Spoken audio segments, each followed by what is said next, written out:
Welcome to Salon Talks. I'm Mary Elizabeth Williams, and I'm so excited today because I'm just going to say this is one of my favorite filmmakers here with us today, so we're going to have a great time. This is Nicole Holofcener. She has been making incredible movies for the last 20-odd years. You know her as a director and screenwriter behind movies like Walking and Talking, Please Give, Enough Said. She's also directed, go to her IMDb page, because she's directed episodes of all your favorite TV shows like 6 Feet Under, Parks and Rec, Orange is the New Black, Kimmy Schmidt, more. She is a co-writer of a forthcoming film called Can You Ever Forgive Me? I'm gonna slip in a little question about that later, but her new film is an adaptation of the novel by Ted Thompson. It is called The Land of Steady Habits. You can watch it on Netflix right now. Well, after this. But basically, watch this and then go to the movies. And then go. If it's in your town. Yes. San Francisco, Philadelphia, New York, and LA. See it in a theater so you can have the communal experience still. That would be my preference. But if you're at home, watch it at home too. Hi, welcome. Thank you. All right, so much to talk about. Okay. I am still so shook by this film. Oh, good. In a good way, right? Okay, good. It's really, it's complicated, it's funny, it's sad, it's shocking, then it's funny again. Talk a little bit about this character of Anders, okay, and this world that we enter when we come into the land of steady habit. Well, the opening does tell a lot. He is standing in front of a bunch of towels at Bed Bath & Beyond, a lost and confused single man, and in the center of consumerism and stuff. And, you know, all he has to do is ask one woman a question about a toothbrush cup and he can get laid. So it says a lot about him right away. You know, the movie is about, you know, this guy played by Ben Mendelsohn, Anders, who has left his wife and his job because it's all about greed. He was in finance. And he's basically a lost, lonely, and somewhat dangerous man because he is so out of touch and so narcissistic and miserable. Makes for a dangerous combination in this movie. He just makes some really reckless choices and learns to live with them. I suppose. That's a good way. Does that sound right? Yes, and Ben Mendelsohn is incredible. He's in almost every scene. He really has to carry a great deal of this film in the formidable presence of women, like Edie Falco playing his ex-wife, and Connie Britton. It's an unbelievable cast, but he really carries so much of the weight of it. And you have, this is I think maybe the first film I've seen of yours where the main character is a man. Yes, you're accurate. You are known to women. Women love watching. Sorry, gals. Women love watching your movies, Nicole, because you create these incredible female characters, and this is a work by someone else. He's a character written by a man. And this is a film that very much has a male protagonist. Now, I saw an interview with you 5 years ago where you said, I think I would be interested in maybe directing something that someone else had written, and here we are. And here we are. But you know, you say I've created a lot of female characters, and now a male character, and I feel like they're just characters. Just like I'm a director and not a female director. Do you know what I mean? Well, I'm gonna ask you more about that. Well, I said it all, didn't I? Not to me. I got more. Okay, cool. Go for it. Well, no, let's get back to this because this is, what was it about this particular work? This novel, you've been in Hollywood for over 20 years. You've had, I'm sure, all kinds of different offers. You've done television, you've done film, you've done screenwriting, and this 2014 novel and this character, this man, there's got to be something about it that connected with you. Yeah, a lot connected with me. I mean, first of all, I enjoyed reading the book. So if I can't get through a book, I'm not going to adapt it. But I loved it, and the themes definitely relate to my life. I have sons, I'm a divorced person. I live in a big, it's not Westport, but I don't know. Anyway, forget that. The fact that it does take place in Westport, and it does, things happen in the book in the story that I wouldn't have written myself, and that appealed to me. Like, if it's going to be something that I feel like, okay, I can do this myself, I can make this stuff up, then I would just write it myself, and I wouldn't need original material from someone else. But it had scenes that I never would have come up with and characters I never would have come up with, yet I really related to all of it and understood this world, not because it took place in Westport, because I don't really understand that, and I had to learn how people dressed. I was like, really? That trench coat? And the costume designer, like, yep, I did research. Three-story gap. Yeah, that's right. It's there. You know what's weird?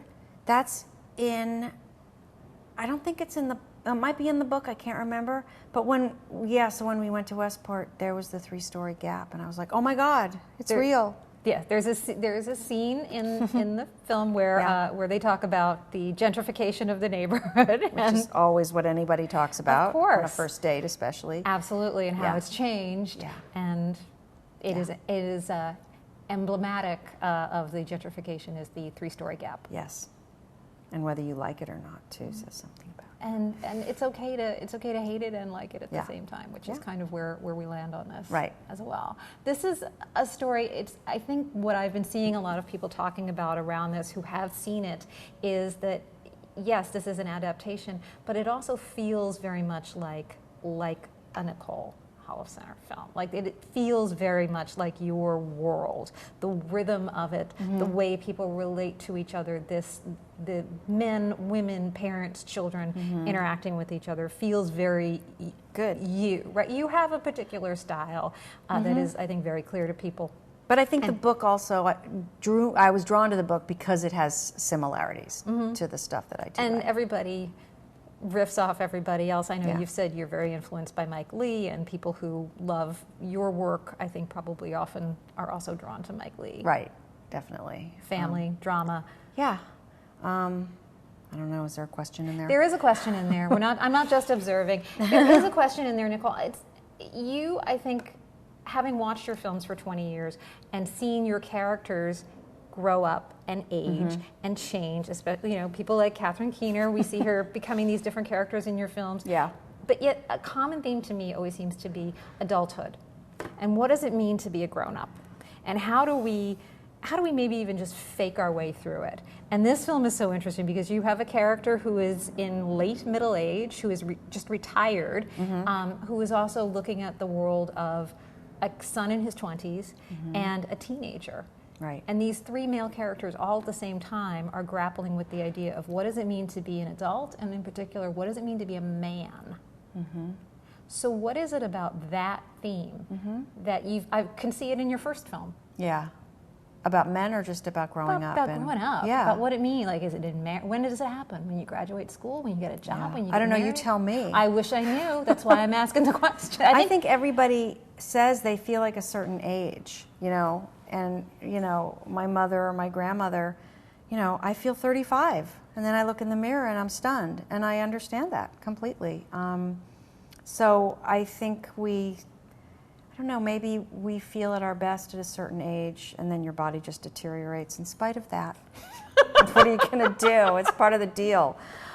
But so that's what you've got to look forward to. Yeah. But it is interesting. I mean, I as a parent, feel like I make mistakes all the time, or find out that I've made mistakes from, my kids. Can be very vocal about that. And I try to be the grown-up, I try to be the adult, and you can't always protect your kids, and you say dumb things or make wrong choices. And, I think especially when you have, everyone has an adolescence, and when you have a difficult one, which I think most people do, in degrees, that affects who you are so much, and I think how well you grow up, in a way. I still have a lot of 15-year-old in me because that was not a very pretty picture. And I think that that will always be there, and I grow up too. It's just not as black and white. I think that's why people... It makes sense? It makes sense to me. I think that's why people love teen movies at every age. I certainly do. I still love watching movies about teenagers, like Sierra Burgess and like To All the Boys I've Loved Before, because they're about these inherent dramas that we're just going to keep approaching for the rest of our lives. Yeah, yeah. And it doesn't change that much. How do I communicate? How do I love? How do I talk to my family? How do I have self-esteem as a teenager? Right? Right? And not date horrible people or people who don't want us and things like that. Right, and that's exactly in many ways what Anders is going through as a man who is roughly 50-ish, and he's dating sometimes horrible people and making mistakes and making poor choices. Well, he's the horrible person. He's kind of the horrible person. They're not the horrible people. I think he's the one. They'll talk about him in therapy. He doesn't know their names. But I love the one encounter he has with the woman who's just like has very solid self-esteem. It's not my fault. Yeah, she's like, yeah, I know it's not my fault. Yeah, I love that. No, but you know what? When he left, she probably thought it was her fault. She probably cried a little, right? Yeah. She probably cried a little. Yeah. What do I do? Like we all do after a date that doesn't quite go well. Yes. So you talked about how this film you have an option now of seeing it in your local movie theater or on Netflix. Yeah. This is a new experience for you being on Netflix. You are certainly not the only director in Hollywood who's finding herself there. Yeah. And I'm wondering what drew you to it. It feels, I think, for a lot of us who love film and who love great storytelling, that these platforms are becoming a real destination for interesting, innovative, different kinds of grown-up films about things that aren't just superheroes. Right. And so what drew you to Netflix? Although I think they're doing superhero movies. I'm nothing against superheroes, too. No. I'd rather watch Jessica Jones than almost anything, but... Yeah. You know, I went with Netflix because they gave me complete freedom. They said you can cast whoever you want and make it however you want, and here's the money. And, you know, it's not an enormous amount, but it was doable. I think I had one day more than any of my other films. So that, to me, it's progress, right? And they were great. So I would rather make the movie I want to make and have it be on Netflix than make a movie I don't really want to make or have a cast that I don't really want that much in theaters. It's just, you know, it boils down to being proud of what I'm doing. And it's not bad that millions of people might see this movie as opposed to, you know, what I'm used to, which is, you know, a small following. And that's cool. And also I hope that because if people like it on Netflix, they'll go find my other movies. And yeah, so there's really no downside for a movie like this. Maybe another movie, I wouldn't have those feelings. But for this movie, it feels like the right place. Yeah, and I want to ask you about that as someone who has had this enduring career, this steady career of films that are not superhero action films. How do you make those kinds of choices? You've had such a durable film. A lot of other people along the way leave because they get tired of the business, and I think especially for women, because it is a tough business. Yeah. You know, the Emmys are coming up, and 30% of the, you know, non-acting nominees are women. 30% in 2018. There's still so little progress, and you've managed to make it work. But you've also, we live in a culture now where a guy who has a small film can come out of Sundance and, hey, here's the next Star Wars movie. Yeah, I know. I wouldn't do it if they offered it to me. If someone said, "Hey, Nicole, we really, based on this, we think you could do a Star Wars. Like, we feel like this made us think Star Wars." I know, and those guys, like, how do they put two and two together like that? Really, you're doing that? No, I think that definitely men have more options. Absolutely more options. I think women. I've read that women have a much harder time getting their second movie made than men, and I did. I thought, oh, I'm going to get more money this time, and but it took a while to get it financed. It really did. But since then, it's gotten easier. I have been known to just want to give up. It's usually about control, you know, not having the control that I want. But I managed to make my way and make the movies I want to make, and I don't know, man, how do I do it? I just feel strongly about what I want to say, and I keep writing, and I guess my movies haven't lost money. They've all made money, maybe not a lot, maybe some more than others, but I'm not a bad gamble in that way, and I'm really lucky. You're not. I'm not diminishing my own gifts, but I am also really lucky. But it is a big deal to be someone who doesn't lose money in this industry. I agree. That is really important. Yeah, and if I lose money on this one, I won't know. Because we won't even know how many people watched it. Really. No, exactly. That's the beauty of the murkiness of that model. I don't know the box office. Okay. Just kind of get a little. It's all just we're going to say it looks good because if people are talking about it, maybe that's it. But it is true that a man can do. It feels even now in this day and age that the young guy can come out of an independent film that doesn't make a lot of money and he gets offered a lot, and a woman who does a really promising, interesting first film. Yeah. It's harder, much harder. It becomes a much steeper incline. Yeah. Do you think that because of platforms like Netflix that there is more opportunity for different kinds of storytelling? Sure. That maybe that is going to tip the scales in some way? Well, it's like it's a good and a bad. I think more people are going to get a chance to tell their stories for Netflix or whatever streaming thing that wouldn't ordinarily get made, and that's great. And I think my movies would still get made, but, and I would always prefer them to be in a theater. I'm sure every filmmaker would prefer that. But the toss-up, you got to go where it's going to get made and where it's going to be seen. And, with iPhones and all that crap, everybody can make a movie. So you have no excuse. Everybody can make a movie, but it's like, everybody can take a picture too, but it doesn't mean that they're good at it. Oh, absolutely. But they get to try. Yeah. They don't need $10 million to make a shitty movie. They can make one for free. Yeah, it's not like when I was in film school and you had to buy film. Yeah, my short films cost so much money. It's crazy. Yeah, now you don't have to do that at least. There's that There's that aspect of it. Yeah. I'm really impressed, Nicole, with how you have, especially seeing you reemerge this year in a public space, that you are doing such different work now as well. Doing this kind of film that is an adaptation, and then co-writing. This is, I think, the first time you're co-writing a film for Can You Ever Forgive Me? And it's also your first project that is based on a true story. Yes, that's true. Besides my own, which are hideously autobiographical. But those are veiled. Yeah. We still call them fiction. Yeah, right. But this one is based on a real story. Melissa McCarthy. What draws you to this interesting, crazy, charismatic character in this tale? Well, Ann Carey, wonderful producer, gave me a first draft of a script by Jeff Whitty. And both he and she felt like, okay, we got as far as we can get with that. And she gave me a chance to go with it. And loved the book, loved Jeff's script, made up some stuff. I don't even remember how much I changed, but a fair amount.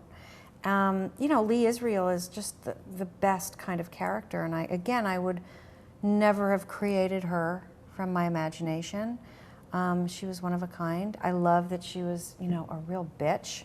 I think she was more of a bitch than the movie makes her out to be. I mean, it's hard to...